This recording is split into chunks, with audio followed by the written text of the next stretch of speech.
সাবধান। নূর টেবিলের চারদিকে চোখ বুলিয়ে সন্দিহান গলায় বলল, এই আম্মু সকালে পিঠা বানিয়েছে না, সেগুলো কোথায়? আগে নাস্তা শেষ কর, তারপর পাবি। না খেয়ে চেহারা ইঁদুরের মতো হচ্ছে দিন দিন। পুরো 4টা রুটি খেতে হবে। নে শুরু কর। নাফিজা শিকদারের কথা শুনে নূর রুটি খাওয়ায় মন দিল। মার খাওয়ার চেয়ে রুটি খাওয়া উত্তম। নাফিজা শিকদার গরম গরম পাটিসাপটা রাফসান শিকদারের প্লেটে তুলে দিতে দিতে উদ্বিগ্ন গলায় বললেন, কাল থেকে অমির ফোন বন্ধ পাচ্ছে। ছেলেটা তো কখনো ফোন বন্ধ রাখে না অমির আব্বু। আমার চিন্তা হচ্ছে। চিন্তা করো না, ব্যস্ত আছে হয়তো। আমার সাথে কাল বিকেলেই একবার কথা হয়েছে, বাড়িতে আসবে বলল। ফোনের চার্জ নেই হয়তো, কিছুক্ষণ পর আবার কল করে দেখো, আমিও কল দেব। নাফিসা শিকদার উদ্বিগ্ন মুখে মাথা নাড়লেন। ছেলেটা রাজনীতিতে জড়ানোর পর থেকে সারাক্ষণ চিন্তায় থাকেন তিনি। আজকাল কাউকে বিশ্বাস নেই, কখন কি হয়ে যায় বলা মুশকিল। এবার এলে ভালো করে বুঝিয়ে বলবেন রাজনীতি ছেড়ে দিতে। ছেলের গায়ে একটা সূচের খোঁচাও তার কলিজা এফোর ওফোর করে দেয়। রাফসান শিকদার দুটো পিঠা খেয়ে বেরিয়ে গেলেন। আজ তিনি চাষিদের কাছে আলুর বীজ বিক্রি করবেন, তাই সারাদিন আর বাসায় আসবেন না। নূর আর আশিয়ান চিন্তিত মুখে নাস্তা সারল। ভাইয়ের জন্য চিন্তা হচ্ছে। রুমে গিয়ে অমির ফোনে কয়েকবার কল করল নূর। ফোন লাগাতার বন্ধ বলছে। চিন্তায় পায়চারি শুরু করে দিয়েছে নূর। আশিয়ান নিজের চুল টানতে টানতে বলল, ভাইয়াকে বলেছিলাম রাজনীতিতে না যেতে। আমার ওই আসমিন চৌধুরীকে একদম ভালো লাগে না। তার দলের কত ছেলেকে নিজের জীবন দিতে হয়েছে তার জন্য। আমার ভাই কেন যে তার সাথে হাত মিলালো কে জানে। তারা পাওয়ারফুল মানুষ, তাদের কিছু হবে না। তাদের শেল্টার দেওয়া মানুষ আছে, আমাদের তো কেউ নেই। ভাই কেন এটা বুঝে না বলো তো আপু? নূর বিরক্ত হয়ে ফোন কান থেকে নামিয়ে রাখলো। চৌধুরী বাড়িতে গিয়ে লুবানার থেকে আসমিন ভাইয়ের নাম্বার নিয়ে আয়। সে জানে আমার ভাইয়া কোথায়। আমার ভাইয়ার কিছু হলে এই লোককে আমি ছাড়ব না। রাজনীতি করা জন্মের মতো ঘুচিয়ে দেব। আশিয়ান দৌড়ে চলে গেল চৌধুরী বাড়ির দিকে। আসার পথে আরও কয়েকটা হাঁড়ি ভেঙে আসবে। সারা বছর গাছ দেখে দেখে রসের ভাগ পাবে না, তা তো আর হতে পারে না। আশিয়ান কয়েক মিনিটেই চৌধুরী বাড়ির প্রধান ফটকে উপস্থিত হলো। দারোয়ান মতিব মিয়া তাকে দেখে পান খাওয়া দাঁত বের করে হেসে কৌতুকের স্বরে বলল, ঠাস করে ওয়াশরুমের দরজা খুলে গেল। কেউ একজন দেওয়ালের সাথে চেপে ধরেছে তাকে। বন্ধ চোখ খুলতেই আসমিনের রক্তিম মুখখানা দেখে রহস্যময় হাসল নূর। শুভ্র পাঞ্জাবি ভিজে শরীরে লেপ্টে যাচ্ছে আস্তে আস্তে। আসমিনের ভেজা চুল গড়িয়ে পানি এসে ভিজিয়ে দিচ্ছে নূরের বদন। নূর মুখ সরিয়ে নিল, ব্যঙ্গাত্ম গলায় বলল, শ্বশুরবাড়ি থেকে দেখছি বড্ড তাড়াতাড়ি ছাড়া পেয়ে গেলেন। আমি তো ভেবেছিলাম কয়দিন খাতির যত্ন চলবে। আসমিনের চোয়াল শক্ত হয়ে গেল, দাঁতে দাঁত চেপে বলল, শালা সাহেবের আদর যত্ন পছন্দ হয়নি, তাই তার বোনের কাছে আদর পেতে চলে এসেছি। নাও শুরু করো। নূর ধাক্কা দিয়ে সরিয়ে দিল আসমিনকে। বিরক্ত গলায় বলল, সরে দাঁড়ান, যা বলার দূর থেকে বলুন। সাবার ফ্ল্যাটে কেন গিয়েছিলে? প্রয়োজন ছিল। নূরের নির্লিপ্ত কণ্ঠে মেজাজ হারালো আসমিন। শক্ত করে বাহু চেপে ধরে চোয়াল শক্ত করে বলল, তোমার প্রয়োজন আমাকে পিবিআই এর হেড অফিস পর্যন্ত টেনে নিয়ে গেছে। আমার কতটা সম্মানহানি হয়েছে একবার ভেবেছো? আর কত নূর, অনেক তো হলো। আসমিনের ক্লান্ত গলা। নূর নিজেকে সামলাতে পারল না, ক্রোধে গর্জন করে বলল, এখনো তো কিছুই হয়নি আসমিন চৌধুরী, সব তো শুরু। আপনি যদি আমাদের মাঝে না দাঁড়াতেন তাহলে আজ এমন কিছুই হতো না। একজন খুনিকে প্রোটেক্ট করছেন আপনি, আমার আব্বুর খুনিকে। এত সহজে তো আমি ছাড়বো না। আপনাদের জীবন থেকে সুখ শান্তি স্বস্তি সব নিগড়ে নেব আমি। একটু শান্তির আশায় মরিয়া হবেন সবাই, পাবেন না। এত বড় বড় কথা না বলে আমার সাথে ন্যায় করুন তো। যান, দোষীকে শাস্তি দিন, যন্ত্রণাময় মৃত্যু দিন তাকে। পারবেন? পারবেন না, সেই সাহস তো আপনার মধ্যে নেই। কাপুরুষ আপনি। আসমিন আগুন চোখে তাকিয়ে আছে। রাগে শরীরের তাপমাত্রা বেড়ে গেছে তার। শেষের কথাটা অন্য কারো মুখ থেকে বের হলে সে এতক্ষণে পৃথিবী থেকে গত হয়ে যেত। আসমিন চোখ বন্ধ করে নিজেকে সামলাতে চেষ্টা করলো। শান্ত গলায় বলল, আম্মু এই খুনের সাথে জড়িত না নূর। জেদকে সাইডে রেখে আমাকে একবার বিশ্বাস করো, আম্মু এই খুনের ব্যাপারে কিছুই জানে না। আমি নিজে খোঁজ নিয়েছি। সেদিনের ডাকাতগুলো শুধু চৌধুরী বাড়ি থেকে তাদের ভাড়া করা হয়েছে বলে স্বীকার করেছে। কে করেছে তারা সঠিকভাবে বলতে পারেনি। আমার আম্মু নিজের ইগো বজায় রাখতে তোমাদের অপমান করেছে, আমি স্বীকার করছি। সমাজের মানুষ দিয়ে তোমাদের অপদস্থ করেছে, সবটাই মেনে নিচ্ছি। তবে আঙ্কেলের মৃত্যুতে তার কোনো হাত নেই। নূর অবজ্ঞার হাসি দিয়ে আসমিনের চোখে চোখ রেখে বলল, এক কথা কতবার বলবেন মন্ত্রী সাহেব? শুনে শুনে কান পচে যাওয়ার জোগাড়। নিজের মাকে বাঁচাতে একের পর এক মিথ্যা লাইন বাই লাইন সাজিয়ে বলে যাচ্ছেন। লজ্জা হয় না আপনার? আচ্ছা, মেনে নিলাম আপনার মা নির্দোষ। তাহলে চৌধুরী বাড়ি থেকে কে তাদের ভাড়া করেছিল, আপনি নাকি আঙ্কেল? আসমিন জবাব দিল না। মৌন দৃষ্টিতে তাকিয়ে রইল নূরের দিকে। সে নিজেও এই প্রশ্নের উত্তর খুঁজে চলেছে। তার দিনগুলো ভয়ানক শঙ্কায় কাটে। সত্যি যদি তার মায়ের খুনের সাথে জড়িত থাকে, কি করবে সে? মাকে কি শাস্তি দিতে পারবে? আর ভাবতে চায় না আসমিন। তার মা কখনো এমন করতে পারে না। অহংকারী বটে, তবে খুনি নয়। নূরকে ছেড়ে ওয়াশরুম থেকে বেরিয়ে গেল আসমিন। নূর শান্ত চোখে তাকিয়ে রইল আসমিনের যাওয়ার দিকে। ধীর পায়ে এগিয়ে গেল বিছানার দিকে। ল্যাপটপ খুলে সাবার অন্তরগ্ন ভিডিওটা পাঠিয়ে দিল বিভিন্ন নিউজ চ্যানেলে।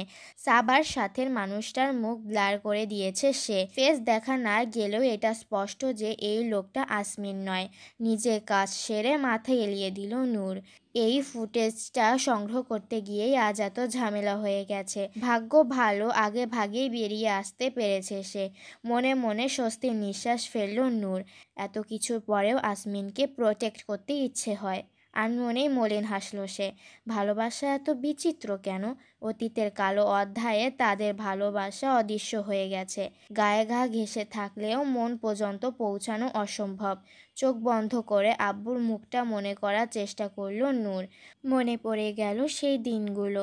ডিসেম্বরের শীতে সবাই তখন নাজেহাল। নূরদের বাড়িতে তখন পিঠার আয়োজন চলছে। পিঠার গন্ধে মোমো করছে শিকদার বাড়ি। সকাল 7টা বাজলেও বাইরে আবহাওয়া দেখে তা বোঝার উপায় নেই। মনে হচ্ছে এই সবে ফজরের আজান হলো। ঘন কুয়াশায় কিছু চোখে পড়ছে না। দুহাত দূরের কিছুই নজরের বাইরে। আড়মোড়া ভেঙে অলস ভঙ্গিতে বিছানায় শুয়ে আছে নূর। এই শীতের সকালে উঠে নিজের চামড়া ফাটানোর কোনো মানেই হয় না। শীতের আবহাওয়া নূরের একদম সহ্য হয় না। শীতের শুরুতেই তার পা ফেটে খরার ফসলি জমির মতো হয়ে যায়। আর ঠান্ডা পানি মুখে লাগতেই তো গাল আর ঠোঁট ফেটে তা অবস্থা। তাই রোদ ওঠার আগ পর্যন্ত সে পুরোপুরি চেষ্টা চালিয়ে যায় বিছানায় থেকে যাওয়ার। কিন্তু তার মা নাজিফা শিকদার তা হতে দিলে তো। হলে থাকলে এই এক সুবিধা, সকাল সকাল ঘুম থেকে উঠতে হয় না। বাড়িতে নাজিফা শিকদার সেই কাক ডাকা ভোর হতে চেঁচামেচি করতে থাকেন। কাক উড়ে গেলেও তার চেঁচামেচি বন্ধ হয় না। ঠিক এই মুহূর্তেই নাফিজা শিকদার ভয়ানক রেগে তার ভাই আশিয়ানকে কয়েক ঘা লাগিয়েছেন। আশিয়ান নূরে 3 বছরের ছোট। এবার অনার্স প্রথম বর্ষে অ্যাডমিশন নিয়েছে। আশিয়ান মার খেয়ে আবার মায়ের পেছনে লেগেছে। এই ছেলের লজ্জা বলতে কিছুই নেই। অহরহ মায়ের হাতে উদম থুদম খেয়ে ঠিক তার পর মুহূর্তেই আবার মায়ের গা ঘেঁষে বসে দাঁত বের করে বলবে, আম্মু তোমার হাতের মার না খেলে আমার দিন ভালোই কাটে না। মনে হয় ডালের মধ্যে নুন নেই। তুমি তো আমার দিনটা ভালোই করে দিলে। আজ আব্বু আসলে বলবো তোমাকে নানুর বাড়ি রেখে আসতে, না মানে বেড়াতে নিয়ে যেতে। নাফিজা শিকদার রেগে আরও কয়েক ঘা লাগিয়ে দিলেও আশিয়ানের কোনো হেলদোল হয় না। নাফিসা শিকদার হাঁপিয়ে গেলে দুহাতে মাকে জড়িয়ে ধরে শব্দ করে হাসতে থাকে। ফ্যানের নিচে বসিয়ে ঠান্ডা পানি খাইয়ে আবার নিজের দুষ্টুমিতে লেগে যায়। আজ আশিয়ানের মার খাওয়ার কারণ, সে চৌধুরীদের খেজুর বাগানের রসের হাঁড়ি ফাটিয়ে দিয়ে এসেছে। তা আবার হাসতে হাসতে এসে মায়ের কাছে বুক ফুলিয়ে বলেছেও। পিঠে কয়েক ঘা লাগিয়ে গজগজ করতে করতে নূরের রুমে গিয়ে তাকেও কয়েক ঘা লাগালেন। এত বড় ডাঙ্গুর মেয়ে বিছানায় শুয়ে দিনের অর্ধেকটা পার করে দেয়। ব্যাস, নাফিজা শিকদারের গরম মাথা আরও কয়েক ডিগ্রি গরম হয়ে গেল। প্রথম ছেলের পর এ দুটো বজ্জাতকে পৃথিবীতে আনাই তার মস্ত বড় ভুল। আরও অনেক কথা শুনিয়ে তিনি আবার রান্নাঘরে চলে গেলেন। নূর হাই তুলে সোজা হয়ে বসলো। পিঠের উপর কয়েকবার হাত বুলিয়ে ওয়াশরুমে চলে গেল ফ্রেশ হতে। এসব তার কাছে নতুন কিছু নয়। নূরের বাবা রাফসান শিকদার একজন ব্যবসায়ী। মুন্সিগঞ্জ সদরে তাদের দুটো চালের আড়ত আছে। এছাড়াও তার বাবা আলুর ব্যবসা করেন। মুন্সিগঞ্জে প্রধান ফসল হচ্ছে আলু। প্রায় সব কৃষকই আলু চাষ করে, তাই তার ব্যবসাও রমরমা চলে। মফস্বলে থেকেও মোটামুটি টাকাওয়ালা মানুষ তিনি। নূররা 3 ভাই বোন। বড় ভাই অমি ঢাকা বিশ্ববিদ্যালয়ে রাষ্ট্রবিজ্ঞান নিয়ে পড়াশোনা শেষ করে নিজের ব্যবসা সামলাচ্ছে। স্বভাবে নূর আর আশিয়ানের সম্পূর্ণ বিপরীত সে। অত্যন্ত শান্ত স্বভাবের অল্পভাষী মানুষ অমি শিকদার। ভাই বোনদের সকল আবদার তার কাছেই। ঢাকা থেকে বাড়িতে আসলে ভাইয়ের গলা ধরে বাদরের মতো ঝুলে থাকে 2 ভাই বোন। টানাটানি করে অমির কাপড় ছিঁড়ে ফেললেও অমি হাসি মুখে দুজনকে সামলে নেয়। এত বড় হয়েও ভাই আর বাবার কাছে তারা নিতান্তই বাচ্চা। আশিয়ান মুন্সিগঞ্জ হরেগঙ্গা সরকারি কলেজে অনার্স প্রথম বর্ষে অধ্যয়নরত। ভাইয়ের সাথে ঢাকা যেতে চাইলেও নাফিজা শিকদার কিছুতেই রাজি হননি। ছেলেকে এত দূরে দিয়ে রাতের ঘুম হারাম করবেন না তিনি। এমনিতেও 2 ছেলে মেয়ে ঢাকায় থাকে। আশিয়ান চলে গেলে বাড়ি পুরো ফাঁকা হয়ে যাবে তার। নূর জাহাঙ্গীরনগর বিশ্ববিদ্যালয় থেকে জার্নালিজম নিয়ে এবছর অনার্স শেষ করেছে। রেজাল্ট আসার আগ পর্যন্ত গ্রামেই থাকবে সে। সকাল সকাল স্ত্রী চেঁচামেচিকে মোটেও কানে তোলেন না নূরের বাবা। তিনি নিজের মতো নাস্তা করছেন। নূর এসে ধপ করে বাবার পাশে বসে গম্ভীর গলায় বলল, দাদু এটা মোটেও ঠিক করেনি আব্বু। নিজের ভাইয়ের মেয়েকে আমাদের আম্মু বানিয়ে দিয়েছে। আজ যদি আম্মুর অন্য কোথাও বিয়ে হতো তাহলে সে আমাদের ফুফু হতো। শ্বশুর বাড়ি থেকে এসে আমাদের কত আদর করত, আর এখন সকাল বিকাল ঝাড়ুর বাড়ি খাচ্ছে। রাফসান শিকদার মুচকি হাসলেন। নিজের প্লেট থেকে এক টুকরো রুটি মেয়ের মুখে তুলে দিয়ে শান্ত গলায় বললেন, আমি তোমার আম্মুকে অনেক ভালোবাসি মা, তাই তোমার দাদু তাকে তোমাদের আম্মু বানিয়ে দিয়েছে। সে বুঝতে পারেনি তার জন্য তোমাদের সকাল বিকাল ঝাড়ুর বাড়ি খেতে হবে। মায়ের কথা শুনলে তো আর মা বকবে না। এখন থেকে মায়ের সব কথা শুনবে, ঠিক আছে? নূর রুটি চিবাতে মন দিল। আশিয়ান গালে হাত বুলাতে বুলাতে বলল, উনি শত্রুপক্ষের লোক আপু, বলে লাভ নেই। উল্টো আমাদের গোপন তথ্য ফাঁস করে দিতে পারে, তাই পিঠ বাঁচাতে চাইলে সাবধান। নূর টেবিলের চারদিকে চোখ বুলিয়ে সন্দিহান গলায় বলল, এই আম্মু সকালে পিঠা বানিয়েছে না, সেগুলো কোথায়? আগে নাস্তা শেষ কর, তারপর পাবি। না খেয়ে চেহারা ইঁদুরের মতো হচ্ছে দিন দিন। পুরো 4টা রুটি খেতে হবে। নে শুরু কর। নাফিজা শিকদারের কথা শুনে নূর রুটি খাওয়ায় মন দিল। মার খাওয়ার চেয়ে রুটি খাওয়া উত্তম। নাফিজা শিকদার গরম গরম পাটিসাপটা রাফসান শিকদারের প্লেটে তুলে দিতে দিতে উদ্বিগ্ন গলায় বললেন, কাল থেকে অমির ফোন বন্ধ পাচ্ছে। ছেলেটা তো কখনো ফোন বন্ধ রাখে না অমির আব্বু। আমার চিন্তা হচ্ছে। চিন্তা করো না, ব্যস্ত আছে হয়তো। আমার সাথে কাল বিকেলেই একবার কথা হয়েছে, বাড়িতে আসবে বলল। ফোনের চার্জ নেই হয়তো, কিছুক্ষণ পর আবার কল করে দেখো, আমিও কল দেব। নাফিসা শিকদার উদ্বিগ্ন মুখে মাথা নাড়লেন। ছেলেটা রাজনীতিতে জড়ানোর পর থেকে সারাক্ষণ চিন্তায় থাকেন তিনি। আজকাল কাউকে বিশ্বাস নেই, কখন কি হয়ে যায় বলা মুশকিল। এবার এলে ভালো করে বুঝিয়ে বলবেন রাজনীতি ছেড়ে দিতে। ছেলের গায়ে একটা সূচের খোঁচাও তার কলিজা এফোর ওফোর করে দেয়। রাফসান শিকদার 2টো পিঠা খেয়ে বেরিয়ে গেলেন। আজ তিনি চাষিদের কাছে আলুর বীজ বিক্রি করবেন, তাই সারাদিন আর বাসায় আসবেন না। নূর আর আশিয়ান চিন্তিত মুখে নাস্তা সারল। ভাইয়ের জন্য চিন্তা হচ্ছে। রুমে গিয়ে অমির ফোনে কয়েকবার কল করল নূর। ফোন লাগাতার বন্ধ বলছে। চিন্তায় পায়চারি শুরু করে দিয়েছে নূর। আশিয়ান নিজের চুল টানতে টানতে বলল, ভাইয়াকে বলেছিলাম রাজনীতিতে না যেতে।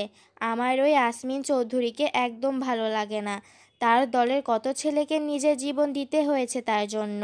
আমার ভাই কেন যে তার সাথে হাত মিলালো কে জানে। তারা পাওয়ারফুল মানুষ, তাদের কিছু হবে না।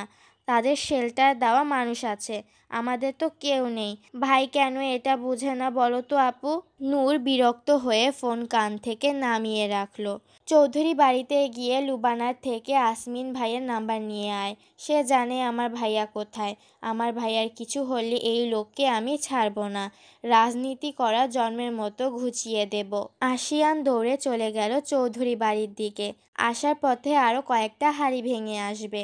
সারা বছর গাছ দেখে দেখে রসের ভাগ পাবে না, তা তো আর হতে পারে না। আশিয়ান কয়েক মিনিটেই চৌধুরী বাড়ির প্রধান ফটকে উপস্থিত হলো। দারোয়ান মতিব মিয়া তাকে দেখে পান খাওয়া দাঁত বের করে হেসে কৌতুকের স্বরে বলল,